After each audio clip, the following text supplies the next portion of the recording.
Aloe veras can be tricky plants to grow at home, can't they? Mushy leaves, brown leaf tips, slow growth, they can leave you pulling your hair out or wanting to give up entirely. I struggled with mine for the longest time, but after years of trial and error and learning what it is they actually want, they started to thrive in my home. So I'm going to share some juicy nuggets of information with you so that yours can thrive too.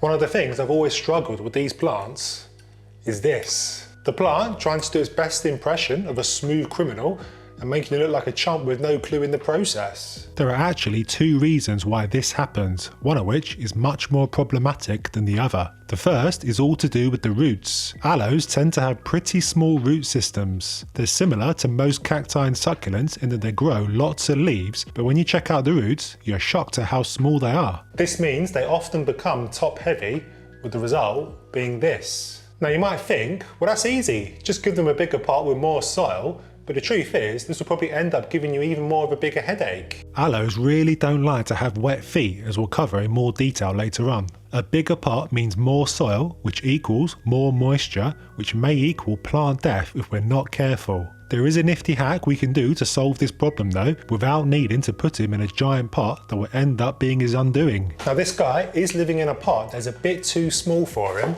so I am going to size him up a bit, but nothing too big. This clear plastic pot will be just the ticket. In he goes, and I'll backfill around with some potting soil. Now this is where the magic happens and will stop your guy from toppling over. You see, the thing we need is weight. Weight in the pot to keep him upright, and the simple solution is to top dress him with some stones. What stones you use will be entirely up to you, but the beauty of this is that it does a job and it looks nice to boot. So I'm going to be using zeolite because I like the way it looks, but you can use anything you want really. Big chunky stones will do a good job as well. So I'm just going to put a layer on top of the soil like so. And there she goes.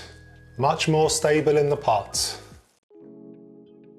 Now, what soil did I use when I repotted my guy into the clear plastic pot? This is actually super important. Choosing the right soil mix will make or break your little fella. It's all to do with how much water the mix you use holds onto and for how long. The worst thing you can do is to grab some soil from your garden bin and pop them into that. That's just far too heavy and will hold on to moisture much longer than the aloe wants. Aloes naturally grow in rocky soil in the arid regions of North Africa and the Middle East, so it's well worth trying to replicate that as best we can. If you're in the habit of making your own mix for your plants, then a recipe with something like 1/3 potting soil or compost, 1/3 perlite and 1/3 sand will be just a ticket. Water will be able to drain through when you water and dry out fairly quickly when sat on your windowsill. I switched to Cybotanica's soil mixes for my plants a couple of years ago, and my plants love it, and I used their cacti and succulent mix when repotting my aloe just now. And you can nab a 10% discount at checkout by using the link and code linked in the description if you want to level up your soil game.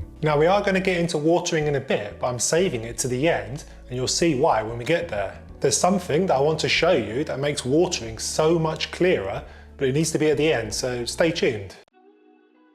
So we know that aloes naturally grow in arid regions, and these regions have lots of one thing that I most certainly don't have here in Sheffield: sun.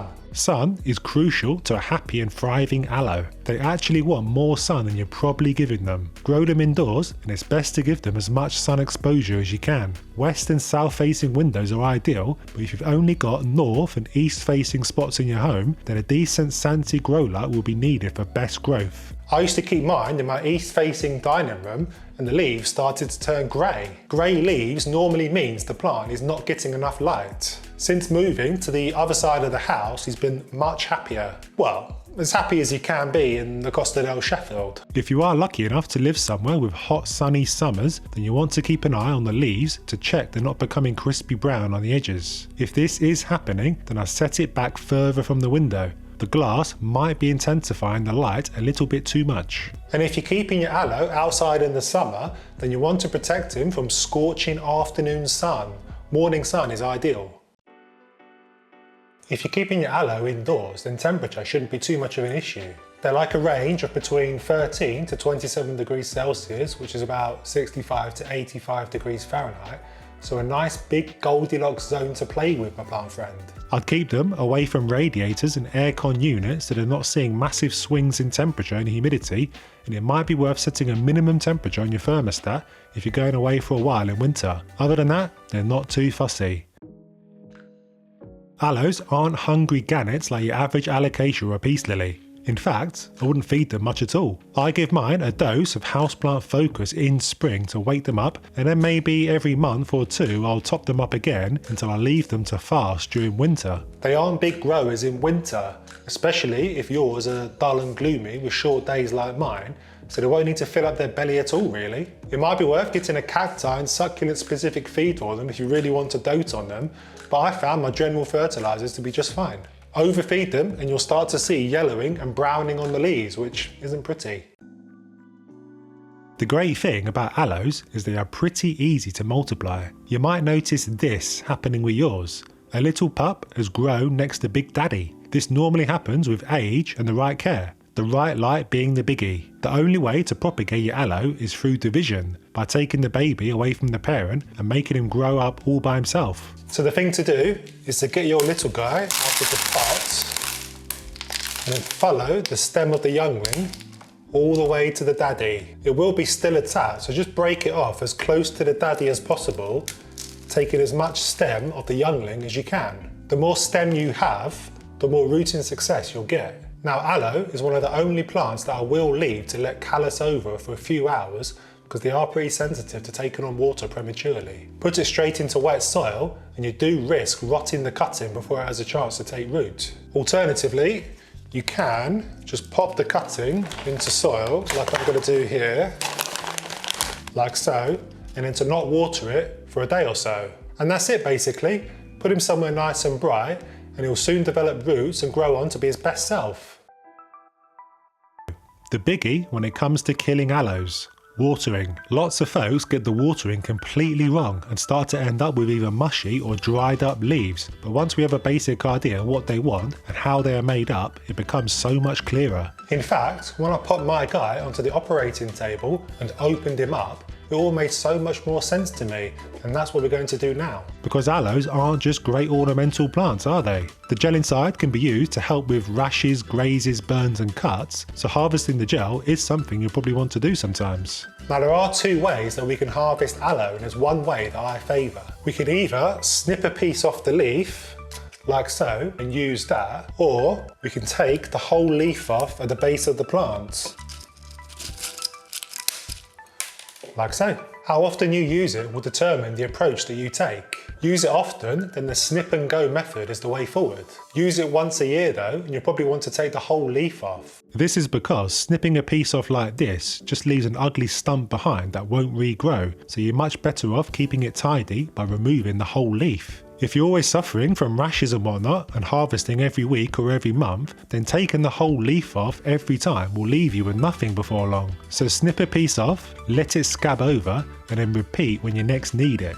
Now, take a look inside the leaf and all the gel wanting to ooze out when I give it a squeeze. Imagine what is going to happen to the inside of these leaves when we give the plant water every week or let him sit in waterlogged soil for weeks at a time. It's going to effectively burst, and this is when we get mushy leaves. And what happens when we don't water enough? The gel is going to start to dry up and we end up with withered leaves. So you might well be panicking and have no idea how you should actually water your little guy for success. Here's what I do. I water my aloe deeply like this. I make sure every centimetre of soil is fully wet. Trust me, this is the way to go. You can either bottom water by adding some water to the cache pot and letting the soil wick it up, or you can pour water over the top lots of time to really get the middle nice and wet. At this point, you can't give the plant too much water. The golden rule to houseplant watering, at least in my book, is that it's not about quantity, but instead frequency. Drench that sucker all you want, but don't do it again until the soil is completely dried out. For me, that is every 2 weeks or so in the summer, and then maybe every month in the winter. But the key is to always check the soil first with either your finger or moisture meter. A schedule is a plant parent's best enemy, or something. Now it can take a lot of watering to get the inside of the root ball completely wet. Aloes and other succulents tend to go a bit hydrophobic because we're not watering them often.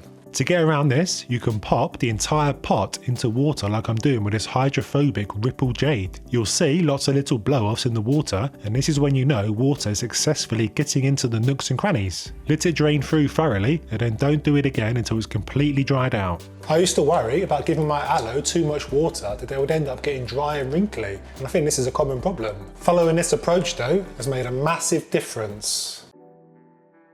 If you find that you're a bit heavy-handed with the watering can and can't seem to know when to water your aloe, then you may want to change the pot he calls home. Plastic pots, like the one I repotted mine into earlier, hold on to much more moisture than something like terracotta pots, so a pot like this could be the answer. Terracotta is porous, so moisture escapes from all sides and the soil dries out much quicker. Not great for plants like Califea, but decent for aloe veras. So, you just harvested some aloe gel and applied it to a burn on your hand that you got from when you were cooking dinner. This can actually spell trouble in your household, particularly if you've got inquisitive little kids always watching what you're doing, or even nosy pets. You see, your little one might see you using aloe and want some for himself and take a little nibble of a leaf. He will be horrified because it does smell and taste like the armpit of an ogre, and if he does swallow any, he'll be visiting the loo all night long, and you too, of course. Basically, the gel is toxic and should never be eaten, so it's a good idea to keep out of arm's reach of little rascals. It's fine for skin, but not for bellies. So earlier, you saw me repotting my aloe into a clear plastic pot, and this is something I'm slowly transitioning all my plants into. They're a game changer with my plants much healthier than before, and in this video here, I explain why, so make sure you check it out and I'll see you there.